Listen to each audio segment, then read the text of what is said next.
Institut Biologi Molekuler Eijkman mengungkapkan, strain mutasi yang lebih menular dari virus corona baru telah ditemukan di Indonesia. Mutasi ini disebut 10 kali lebih menular dari virus corona awal. Temuan data mutasi virus corona D614G di Indonesia ada di beberapa kota besar, salah satunya di DKI Jakarta. Kepala Lembaga Biologi Molekuler Eijkman, Amin Subandrio mengatakan, strain mutasi virus corona baru yang diyakini jauh lebih menular daripada varian aslinya D614G telah terdeteksi di Indonesia. Strain mutasi virus SARS-CoV-2 ini sebelumnya juga telah terdeteksi di sejumlah negara seperti di Malaysia. Strain mutasi tersebut yang menurut Organisasi Kesehatan Dunia atau WHO telah diidentifikasi pada Februari dan telah beredar di Eropa dan Amerika, juga telah ditemukan di negara tetangga Singapura dan Malaysia.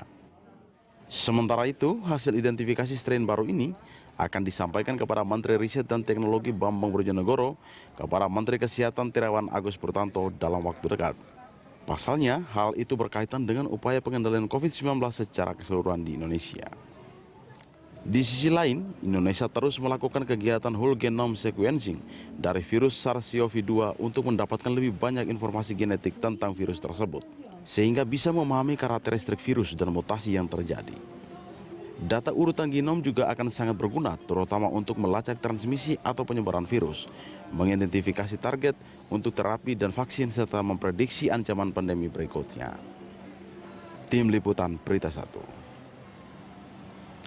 Mutasi corona jenis baru, itulah topik dialog kita pagi hari ini. Mutasi virus corona D614G yang disebut-sebut 10 kali lebih menular dari virus corona biasa. Ternyata juga ditemukan di Indonesia. Ya, virus corona jenis baru ini teridentifikasi berada di 5 kota besar di Indonesia, yakni Jakarta, Tangerang, Yogyakarta, dan Bandung, serta Surabaya. Dan untuk membahasnya kita sudah terhubung dengan Direktur Institut Biologi Molekuler Eijkman, Amin Subandrio atau Profesor Amin Subandrio. Dan pemirsa, kami juga mengajak Anda tentunya untuk berinteraksi melalui sambungan telepon yang tertera di bawah layar kaca Anda.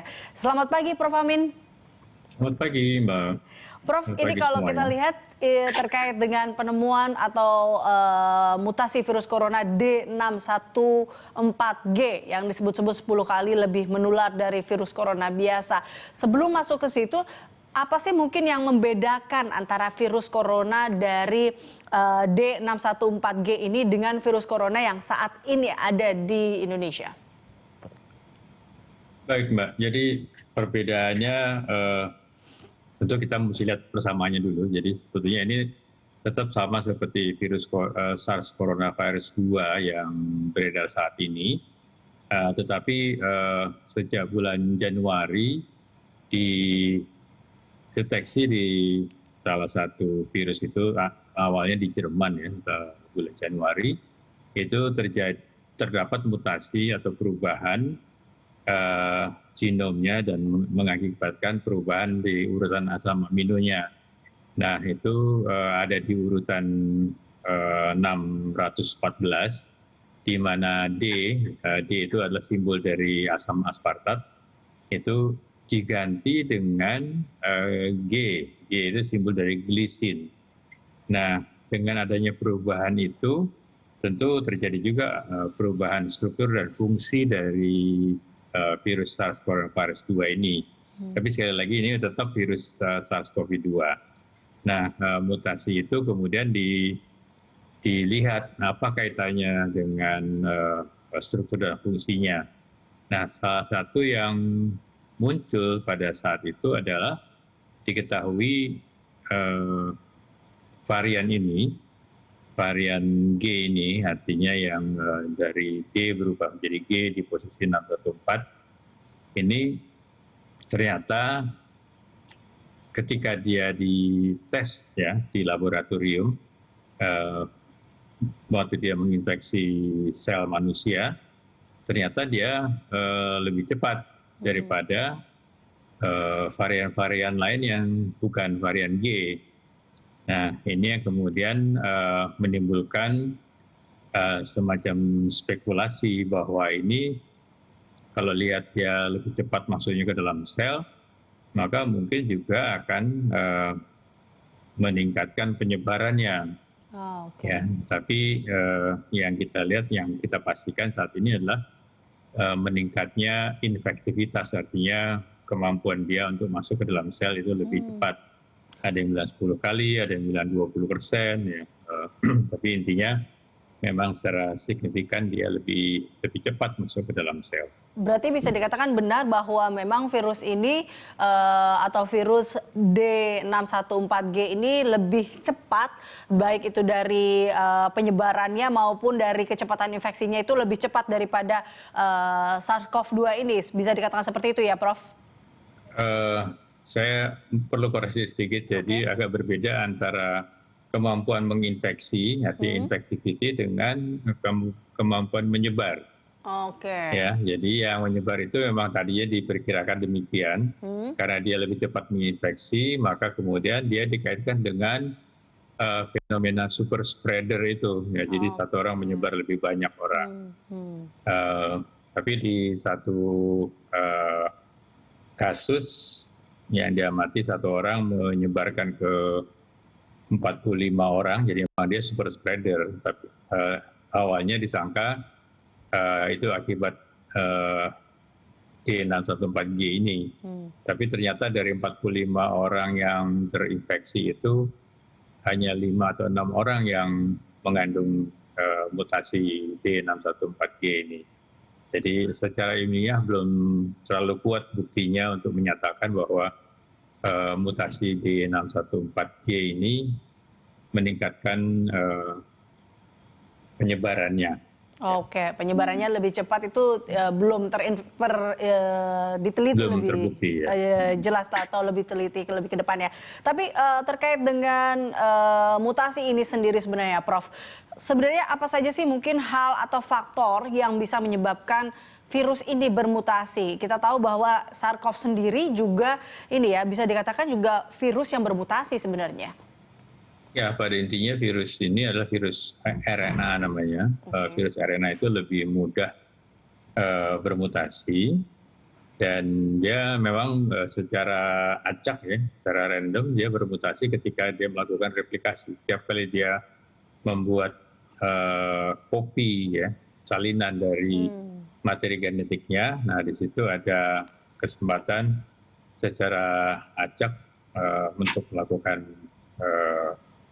mutasi, dan kemudian hasil mutasi itu akan diseleksi. Kalau mutasinya bisa mendukung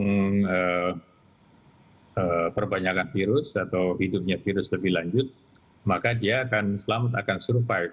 Tapi kalau mutasi itu ternyata menyebabkan malah virusnya menjadi lemah misalnya, maka dia akan tereliminasi, akan terseleksi dan mati. Nah, jadi begitulah cara virus ini beradaptasi dengan lingkungan yang baru, ya, supaya bisa survive di lingkungan baru, maka dia secara acak mutasi dan kemudian ada seleksi. Oke, begitu juga kah pergerakannya kalau kita lihat, Prof, ini kan mungkin dari riset yang Anda lakukan, tadi di awal Anda katakan bahwa virus ini awalnya ditemukan di Jerman seperti itu ya, Prof ya, atau di daerah Eropa hingga akhirnya masuk ke Indonesia, itu juga pergerakannya cukup pesat. Ini seperti apa penelitian Anda, Prof?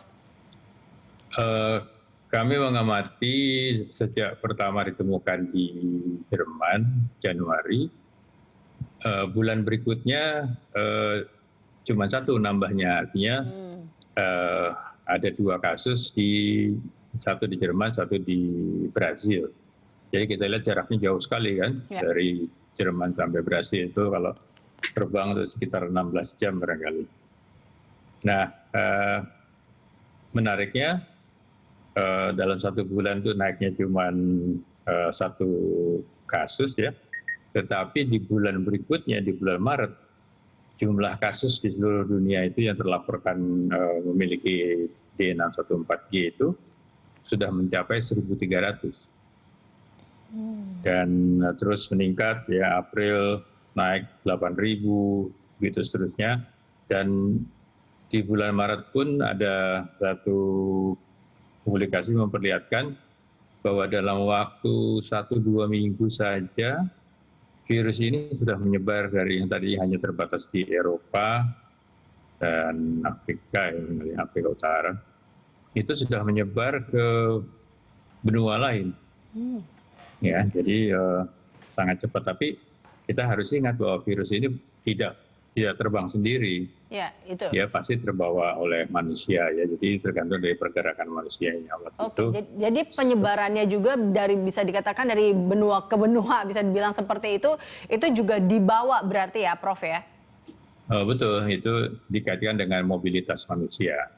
Jadi kita lihat antara Eropa dengan Amerika itu pergerakannya lebih intens dibanding Amerika atau Eropa ke Asia misalnya. Oke, Prof, kita juga tahu ada Malaysia dan Singapura juga ditemukan virus corona D614G ini, Prof. Ini kalau kita lihat karakteristiknya kan sama-sama kayak Indonesia juga nih, Prof. Adakah memang kesamaan dari iklimnya juga atau seperti apa sih, Prof? Mungkinkah karakteristik virus di Indonesia akan berbeda dengan di negara-negara lain atau sama saja, Prof? Ya, kalau kita lihat asalnya dari Jerman, negara dingin, karena bulan Januari Jerman kan masih dingin. Tapi sekarang virus itu sudah menyebar ke seluruh dunia, termasuk negara-negara yang iklimnya atau suhunya tinggi. Jadi kelihatannya mutasi virus ini tidak tergantung pada suhu atau iklim di negara yang bersangkutan. Karena memang dia hidupnya di dalam tubuh manusia, ya, di dalam sel. Jadi tidak akan berpengaruh dengan iklim suatu negara. Tapi kalau karakteristiknya tetap akan sama aja ya berarti ya, Dok, terkait dengan karakteristik virus ini? Nah, bicara mengenai karakteristik, kita mengkaitkan kan pada mutasi mungkin ada perubahan struktur dan fungsi. Ya, karena tadi Prof bilang bahwa mutasi ini berarti virus ini beradaptasi tentunya dengan lingkungannya. Berarti kalaukah dia di Indonesia, dia akan beradaptasi dengan lingkungan di Indonesia, berbeda juga ketika mereka atau virus itu ada di sebut saja Singapura atau Malaysia seperti itu? Mungkin saja, karena kita mesti menyadari bahwa mutasi itu tidak hanya satu. Jadi satu virus memang bisa waktu replikasi tidak terjadi mutasi juga bisa. Mutasi hanya satu bisa, mutasi 5 atau 10 juga bisa. Dan itu sekali lagi terjadi secara acak untuk melakukan adaptasi. Nah, yang harus kita cermati adalah apakah clade itu kelompok ya. Clade dari virus SARS-CoV ini yang bersirkulasi di Eropa, Amerika, dan Asia itu berbeda secara permanen atau tidak, terutama dikaitkan dengan satu berat ringannya penyakit, dan kedua dikaitkan dengan upaya kita mengembangkan vaksin. Ya, saat ini diamati bahwa walaupun pada pasien yang terinfeksi oleh SARS-CoV-2 ini dengan mutasi D614G ini, viral load-nya, jadi jumlah virus yang diambil dari hidung atau tenggorokan, itu lebih tinggi daripada yang bukan mutasi D614G. Tetapi tidak ada kaitannya dengan derajat penyakitnya. Jadi ada juga yang kasusnya ringan, ada juga yang pasien sedang dirawat di rumah sakit. Jadi tidak terkait langsung dengan berat ringannya penyakit. Karena yang di Indonesia juga ditemukan di orang-orang yang relatif gejalanya ringan atau seperti orang sehat, hampir seperti orang sehat. Ya, jadi tidak selalu dengan mutasi itu kemudian gejalanya berat. Oke, baik. Prof, kita masih akan lanjutkan terkait dengan hal ini. Apalagi tadi Prof sudah menyinggung terkait dengan vaksin. Kita masih akan kembali usai jeda. Pemirsa tetaplah bersama kami.